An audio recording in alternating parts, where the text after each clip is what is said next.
Yes, fake and hand stitching needle. Yes, or you want to call it hand sewing needle, fine.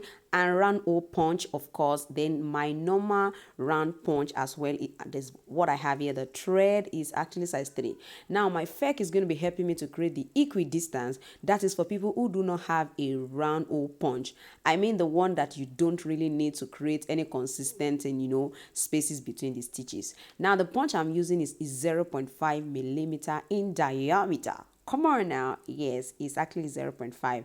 Now I'm going to be threading my needle and I'm just going to be inserting it one after the other all through this particular process. Now, if you want to stitch something like this and you don't know how, of course, this is a simple trick to actually stitching this. After you have stitched all through, go back all over again so that those open space can actually be filled up. Now, if you don't have a punch, a round punch, that you can use for stitching, just go ahead and use your fake to do the equidistance and you are good to go. Now this can also be used to actually stitch your insole. Yes, you can stitch your insole with this process as well. Thank you for joining me today, and of course I am still your shoemaking made easy tutor Odurole Mojibola. I'm gonna see you next time.